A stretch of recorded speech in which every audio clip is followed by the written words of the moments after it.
சாகும் வரை உண்ணாவிரதம். மனைவியை எதிர்த்து புருஷன் போராட்டம். மதிப்புக்குரிய கம்பெனி முதலாளி சாந்தி கிருஷ்ணன் அவர்களே, நான் இப்ப பேசுறது நீங்க கௌரவமா கேட்கணும்னு மிக பணிவுடன் கேட்டுக்கொள்கிறேன். 50 வயசுக்கு மேல உள்ளவங்களே வேலை விட்டு தூக்கறதா நீங்க முடிவு பண்ணிட்டீங்க. 50 வயசுக்கு கீழே இருக்கிற நாங்க அவங்களுக்காக போராட முடிவு பண்ணிட்டோம். இந்த போராட்டத்தை உங்க ஃபேக்டரிக்கு முன்னாலேயோ கம்பெனி முன்னாலேயோ வச்சிருக்கலாம். ஆனா அப்படி வச்சிருந்தா நீங்க அந்த பக்கமே திரும்பி வராம வீட்டுல வசதியா இருக்குன்னு சொல்லிதான் இந்த போராட்டத்தை உங்க வீட்டுக்கு முன்னால நடத்த முடிவு பண்ணிட்டோம்.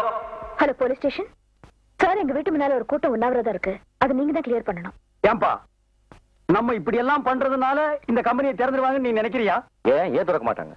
இல்ல போற போக்க பார்த்தா வார கணக்குல திறக்க மாட்டானுங்க போல் இருக்குதே. வார கணக்கு என்ன, மாச கணக்கானாலும் நாம எல்லாம் இங்கதான் இருப்போம்.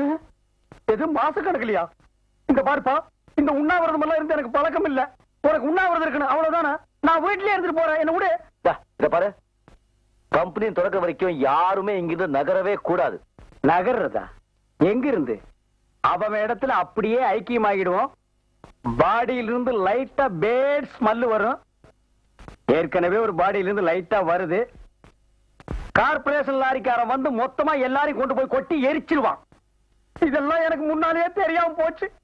தெரிஞ்சிருந்தா ஏதாவது ஒரு காரணத்தை சொல்லி ஒரு மாசம் லீவ் போட்டு ஓடி போயிருப்பேன். போலீஸ் வருதுப்பா, உண்ணாவிரதத்தை கலைச்சிருவான். இங்க இரு, ஒரு நிமிஷம். ஏற்கனவே கொலை பண்ணி இதுல போலீஸ் அடி வர தாக்கணுமா? எல்லாம் ஒன்னால வருது. 50 வயசுக்கு மேல உனக்கு வேலை வேணுமாடா? கம்மு நாட்டிங்களா? கம்பெனில கொடுக்குற பணத்தை வாங்கிட்டு போக வேண்டியதாடா. உண்ணாவிரதத்துக்கு இடம் செலக்ஷன் பண்ணிருக்கான் பாருங்க ஐயா. ஒரு டீ கடை, ஒரு மண்ணு கடை, ஒரு மசால் வடை கூட வாங்கி திங்க முடியாத இடம். எல்லாரையும் கொல்றதா இவன் முடிவு பண்ணிட்டான்ப்பா. மிஸ்டர், என்னங்க கலாட்டா பண்ணிட்டு இருக்கீங்க? கலாட்டா இல்ல சார், இது எங்க கம்பெனி தொழிலாளர்களோட உரிமை பிரச்சனை. இத பத்தி ஏற்கனவே கமிஷனர் கிட்ட, கலெக்டர் கிட்ட, லேபர் மினிஸ்டர் கிட்ட எழுதி போட்டு பர்மிஷன் வாங்கியிருக்கோம். பாருங்க சார். என்ன கமிஷனர் பேசினாரு, இவங்களுக்கு ப்ரொடெக்ஷன் கொடுக்க சொன்னாரு. நம்ம ஸ்டேஷன்ல இருந்து 2 பேரும் டே நைட் இங்க காவலுக்கு இருக்க சொன்னார் சார். அவங்க தான் உண்ணாவிரதம்னு பட்னியா இருக்கிறாங்க. நீங்க ஏன் பட்னியா இருக்கணும்? வந்து சாப்பிடுங்க, சாப்பாடுலாம் ஆறி போகுது. நான் ஏன் பட்னியா இருக்கணும்? 4 வேளையே சாப்பிட்டு போறேன். வா ஐயா வாங்க. விடுப்பா, எங்கேயும் போகல. எடுத்து பாத்துருவிய. கறி குழம்பு வாசனை வருதுப்பா. அடே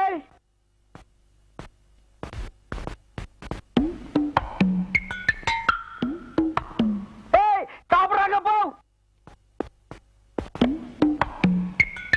அவங்க சாப்பிட்டா நமக்கு என்ன? அவங்க எப்படி சாப்பிடலாம்? அந்த நாம கட்டி 2 கால கடிக்குதுப்பா. நான் சாப்பிட விட மாட்டேன். டேய் மைக்கு குடுறா. ஹலோ, நல்லா கேளுங்க. தொழிலாளிங்க வயிற்றுல அடிச்சிட்டு நாங்க பசியும் பட்டியுமா இருக்கும் போது முதலாளிங்க வயிறு நிறைய சாப்பிடாதீங்க. அது உங்களுக்கு ஜீரணிக்காது. ஏம்மா அவங்க கிடக்குறாங்க, நீ போய் சமயக்கட்டுல உட்காரு, நான் பேசஞ்சு எடுத்து வரேன். போ. இத போடுறா.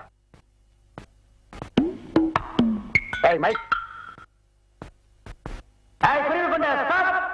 டைனிங் டேபிள்ல சாப்பிட்டா எங்களுக்கு எல்லாருக்கும் தெரியும்னு சமயக்கட்டுல ஒரு ஓரமா உட்கார்ந்து ஒளிஞ்சு திங்கிறது எப்படி இருக்கு தெரியுமா? 4 தெருவுல பிச்சை எடுத்து வந்து திங்கிற மாதிரி இருக்குது. அம்மா எனக்கு வேண்டாம்.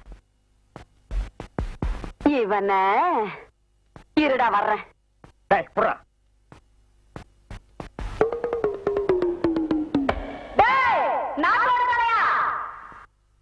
நல்லா கேட்டுக்க, உண்ணாவிரதம் உங்களுக்கு தான், எங்களுக்கு இல்ல.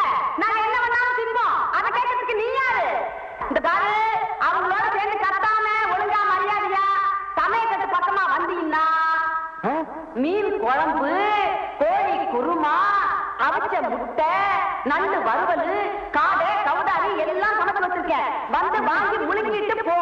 அதை விட்டுட்டு அனாவசியமா கத்துன அப்புறம் முழுங்கிறதுக்கு வாயில எச்சி கூட இல்லாம போயிடும். இத புறா, நான் வரேன். இங்க பார், தண்ணியிலே இருக்கும் மீன் கருவாடாகலாம், ஆனால் கருவாடு மீனாக முடியாது. எங்களுக்கு